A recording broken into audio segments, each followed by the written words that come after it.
Pendiente, mi gente. Pendiente, mi gente. Pendiente, mi gente. Pendiente, mi gente. Pendiente.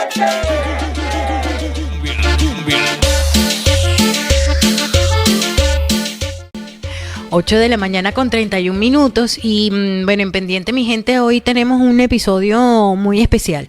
Recuerden que este segmento tiene como finalidad pues ofrecer recursos para nuestra comunidad, mostrar nuestros talentos, pero también hablar de las problemáticas que atañen y que impactan a nuestros países y a nuestros migrantes. Está con nosotros pues el profesor Vladimiro Mujica del Movimiento Civil Venezolanos en el Mundo, secretario adjunto de Casa Venezuela Arizona y también de Benamerican. Bienvenido, profesor. Gracias, Ariani. No sabemos por dónde comenzar, ¿correcto? Sí, exacto. Gracias y saludos a tu público, a tus oyentes. Profe, bueno, hemos escuchado pues es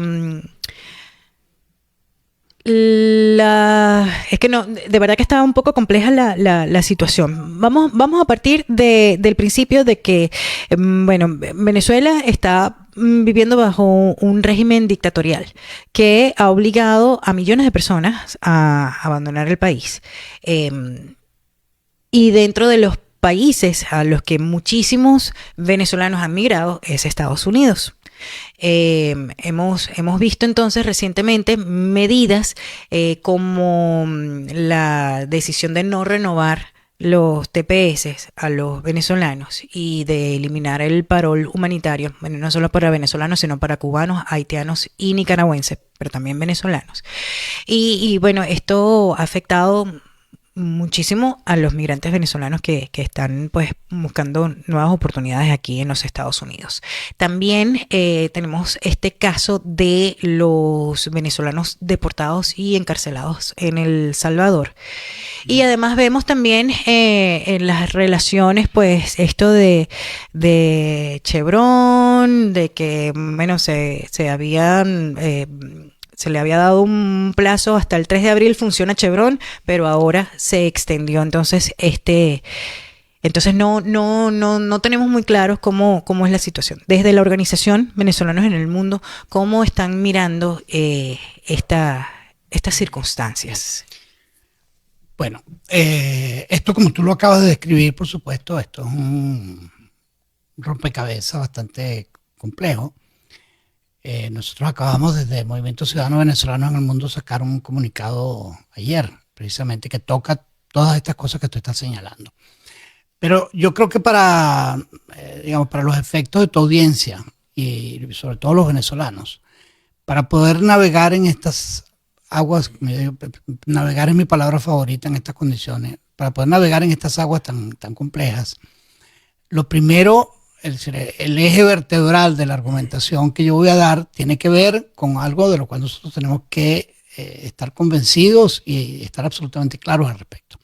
La principal causa, la sanción más importante, el origen primario, dependiendo de cómo uno lo quiera decir, de la situación de los migrantes venezolanos y de toda la destrucción del país es el régimen primero de Chávez y luego de Maduro. No hay sanción más importante, no hay elemento que tenga la fuerza de eso. Entonces, una vez que uno entiende eso, entonces empiezan todas las derivaciones. Como efecto de la acción del régimen primero de Chávez y luego de Maduro, más de 8 millones de venezolanos han salido de Venezuela.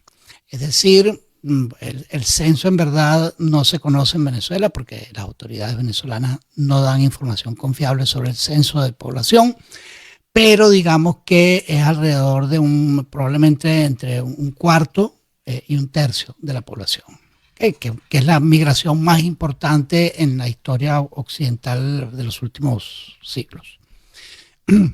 Eso por un lado. Luego, por otro lado, lo que tú estás apuntando, en los Estados Unidos hay más de 1 millón de migrantes venezolanos. El número también es complicado de decir exactamente porque además eso incluye los que no están bajo la protección del TPS, del estatus de protección temporal, y los que tampoco entraron con el parol humanitario, que es un recurso distinto que permitía a alguien que fuera tu patrocinante para entrar a los Estados Unidos. Entonces, digamos que en ese universo completo pareciera, los números alrededor del TPS indican que alrededor de 600.000 venezolanos van a ser afectados por las dos oleadas de TPS porque se aprobaron en dos fechas distintas. Sí. Ok. Esos son elementos, digamos, el uno es un elemento conceptual, el otro es un elemento fáctico. Pero luego viene otro elemento conceptual muy importante, que es que las fuerzas democráticas, el liderazgo democrático en Venezuela, porque recordemos que el problema nuestro y también de nuestra organización Casa Venezuela y del Movimiento Ciudadano Venezolano en el mundo y de cualquier organización de la diáspora, es contribuir a que la democracia y la libertad se recuperen en Venezuela. Entonces, en esa dimensión de la argumentación hay que entender que el liderazgo de oposición en Venezuela, y nosotros también entendemos que los Estados Unidos son el principal aliado internacional para la recuperación de la democracia. Entonces, ¿qué tenemos? Una argumentación acerca de que es el principal aliado y que a su vez se están tomando decisiones en los Estados Unidos respecto a los migrantes venezolanos que nosotros no podemos ignorar.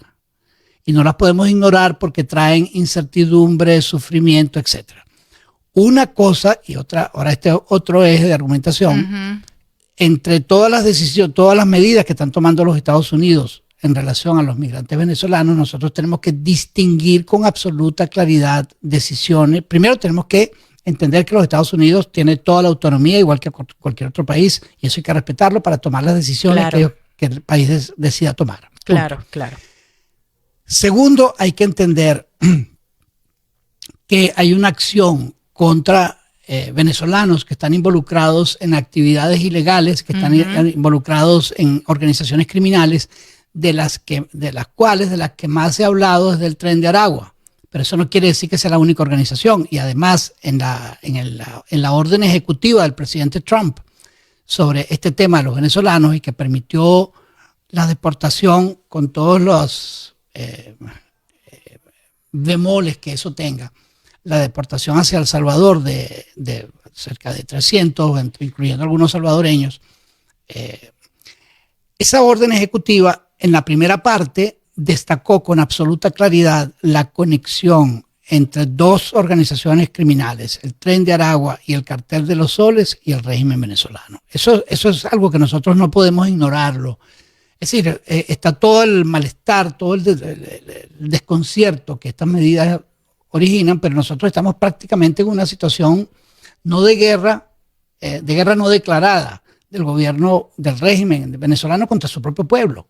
Y entonces han hecho cosas, es decir, esa vinculación con el Tren de Aragua y el Cartel de los Soles no es poca cosa, porque eso lo que significa es que se está señalando que el gobierno del régimen de Maduro permitió o exportó un número, yo no sé cuán significativo, porque ese número nadie lo sabe, de gente que estaba involucrada en actividades criminales. ¿A los efectos de qué? A los efectos de introducir desconcierto, temor y crear una situación inmanejable dentro de los Estados Unidos.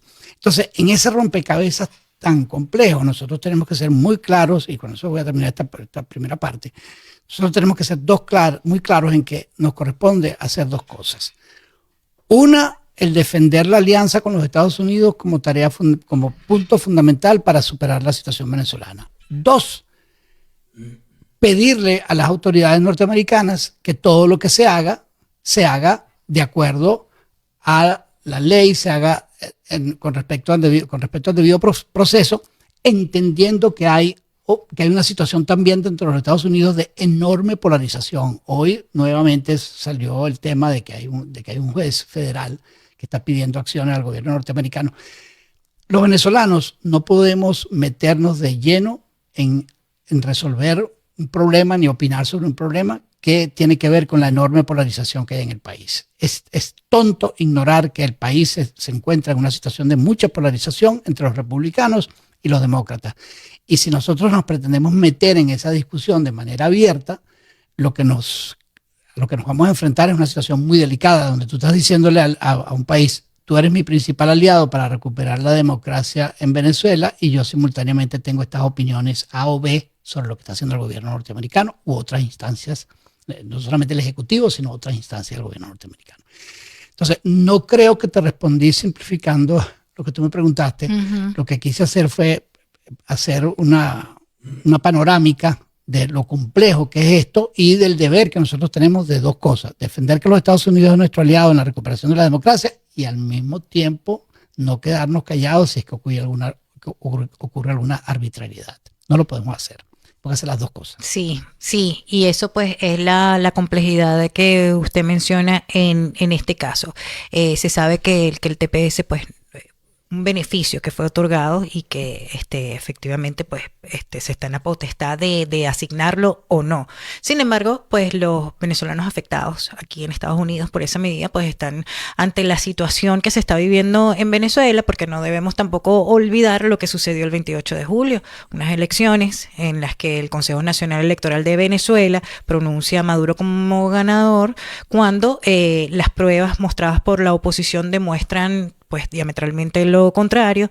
Esas pruebas pues fueron avaladas por muchos países, muchos integrantes de la comunidad internacional y está ese proceso allí, ¿no? Entonces, bueno, dentro de es que también es complejo porque bueno, si validar o no a Maduro como mandatario. Bueno, allí nosotros hemos sido absolutamente claros. Es decir, el régimen de Maduro ha violentado el principio fundamental de la estructura, de la conformación de un país, que es la soberanía popular. Por supuesto la Constitución, pero ha ido mucho más allá, pasó la línea roja de desconocer la voluntad de la gente. Entonces, nosotros claramente en todos los espacios internacionales y en los Estados Unidos señalamos que cualquier paso en relación a Venezuela tiene que ver con que se clarifique esta situación que el gobierno no acepta, que es que perdió las elecciones. Entonces, claro, ahora hay todo otro ángulo de todo esto que tú estás señalando, es por supuesto la discusión que hay también en Venezuela respecto a lo que está proponiendo el gobierno de realizar unas elecciones regionales. Y entonces la posición es muy clara en el sentido de que para ir a cualquier nuevo proceso electoral en Venezuela, y eso lo hizo una declaración pública de la Plataforma Democrática, que además estuvo suscrita por María Corina Machado y Edmundo González Urrutia, en el sentido de que cualquier proceso electoral, el que sea, requiere que se cumplan. Se reorganice el Consejo Nacional Electoral, que termine la persecución política, que se legalicen los partidos y que haya supervisión internacional y que, uno muy importante para nosotros, que se permita la votación de la diáspora. Esas son 5 condiciones para cualquier proceso. Sea el supuestamente que ellos están convocando, sea el otro que el cual señaló de pasada el secretario de Estado norteamericano, Marco Rubio, cuando insinuó que en Venezuela lo que correspondía era repetir las elecciones presidenciales. Entonces, por supuesto, eso, si es que eso se va a plantear abiertamente, va a ser objeto de un inmenso debate. Y luego, también objeto de mucho debate, está el tema de las sanciones, porque hubo una primera resolución respecto a Chevron, como tú señalaste. Esa resolución aparentemente se modificó de manera muy reciente, pero se impuso otra, que son aranceles extraordinarios para cualquier país que compre productos venezolanos. Sí, sí es cierto. Entonces, sí. Eso es una medida de enorme repercusión. Y entonces, claro, cuando tú combinas el que se señaló al gobierno norteamericano de estar en colusión con las dos organizaciones, Tren de Aragua y Cartel de los Soles, ser cómplice y ser un ente rector de esas organizaciones. Cuando se toma la decisión de este tema con respecto a los aranceles, y luego cuando se hacen otras cosas que tienen que ver con el rol geopolítico de Venezuela y tratar de parar el aumento de la influencia china, porque esa es otra dimensión en todo el Caribe. La reciente elección de la OEA revela que China está jugando un papel también, y jugó un papel muy importante en que quien resultó electo secretario de la OEA recibiera el apoyo de varios países, sobre todo del CARICOM. Entonces, claro, en todo ese escenario, el análisis optimista es que se está arrinconando a Maduro.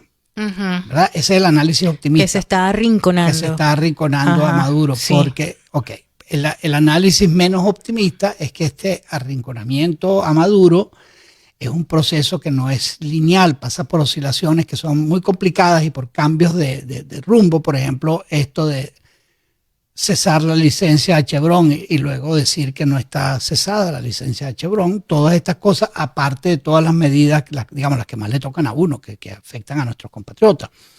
Eso tampoco se puede desconocer. Entonces, estamos en presencia de una turbulencia que, si se resuelve a nuestro favor, va a terminar por arrinconar al régimen venezolano. Y ese arrinconamiento del régimen venezolano se va a traducir en que el gobierno entienda que tiene que o ir a un proceso electoral abierto. Yo no sé en qué va a terminar eso, por supuesto, pero tiene que entender que tiene que empezar una transición hacia la democracia, porque no es solamente que la gente no lo quiere y lo ha expresado de manera mayoritaria. En la diáspora tampoco, por supuesto, y ahora lo que se está evidenciando es que en la comunidad internacional hay un grado de aislamiento enorme. ¿Eso quiere decir que el gobierno ya va a ceder? No lo sé, porque eso depende también de factores internos. Ellos hicieron un intento de convocar elecciones para elegir candidatos para las supuestas elecciones regionales, y eso fue un fiasco tremendo, fue un enorme fracaso. Entonces, ellos no las tienen todas consigo de ninguna manera, pero tienen mucha capacidad para hacer daño. Esto de despreciar al gobierno porque no tiene gente talentosa, a mí me parece que eso es un error. Ellos tienen mucho talento, pero para hacer el mal, que es muy distinto. El talento para el mal es muy distinto del talento para el bien. Entonces, ellos tienen una gran inteligencia para hacer el mal y lo han hecho de manera muy efectiva. Entonces, bueno, esa es la situación en la que estamos, y eso lo tienen que entender las organizaciones de venezolanos y lo tenemos que entender los venezolanos, porque uno no puede simplemente decir, mira lo bueno que está haciendo, mira lo bueno que está ocurriendo, y olvidarse de todo lo que está detrás del sufrimiento de la gente. El caso de El Salvador, que eso está en un limbo legal en muchos aspectos, y claro, entonces basta con que se cometan injusticias contra un individuo inocente para que uno se pregunte, bueno, ¿por qué se hace eso así? Pero tampoco de eso hay.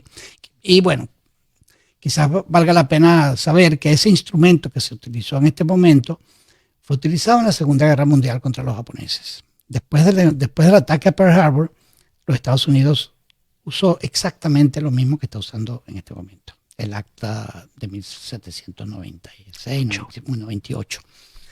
Y la usó para meter en campamentos de concentración a prácticamente toda la población japonesa en los Estados Unidos que tuviera alguna conexión con, o que fuese directamente de origen japonés, con el mismo argumento. Claro, en ese entonces había una guerra, claro.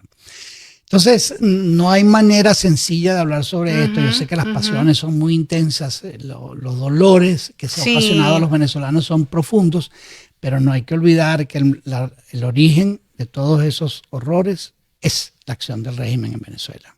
Entonces, para cerrar esta entrevista, profe, había escuchado, ya no he escuchado más, quisiera preguntarle qué pasó con esas elecciones para abril que estaban formulándose allá en Venezuela. Ellos intentaron convocarlas. Alguna de los grupos políticos que trata de lo que nosotros llamamos convivencia o coexistencia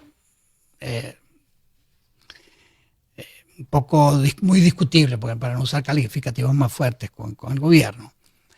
Ellos trataron de hacer eso, pero la plataforma, el órgano que va más allá de María Corina y el mundo, que agrupa varios partidos, dijo que ellos no participaban a menos que no hubiesen tales y cuales condiciones. Ellos mismos intentaron hacer esto, mantener esa convocatoria, pero se dieron cuenta, ahora mismo ellos están pidiendo que esas elecciones se difieran, por lo que te dije, porque fue un fiasco lo que intentaron hacer dentro de su propio grupo político.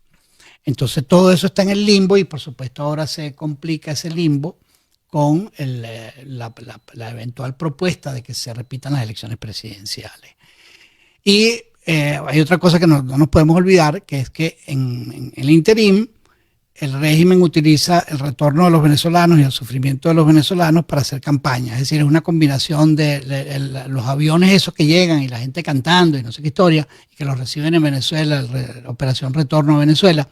Es un acto por supuesto, de crueldad, de cinismo, horror político. Es decir, uno puede ir escalando los calificativos que eso merece, porque eso es como quien originó la situación, quien es responsable del sufrimiento, ahora dice, te doy la bienvenida, mi sufrido compatriota. Quien ocasionó todo, ahora te da la bienvenida porque supuestamente tú estás regresando a la patria. O sea, peor cinismo y crueldad que eso es muy difícil imaginarse, y eso es lo que hace el régimen venezolano con absoluta tranquilidad. Profesor Vladimiro Mujica, muchísimas gracias por venir aquí al estudio de La Onda y ayudarnos, bueno, a mirar de una forma más abstracta esta compleja situación. Sabemos que lo vamos a tener nuevamente por aquí, por el estudio. Ojalá sea en términos más positivos y optimistas. Pero espero haber ayudado a eso que tú dijiste. Sí, bueno, a comprender. A comprender. Sí, a comprender. A comprender y por qué que es un entramado y qué ese juego que nos está tocando jugar tanto a Casa Venezuela como al Movimiento Ciudadano de América, todos tienen estas dos vertientes que son muy complejas de armonizar. Sí, muchísimas gracias, profe.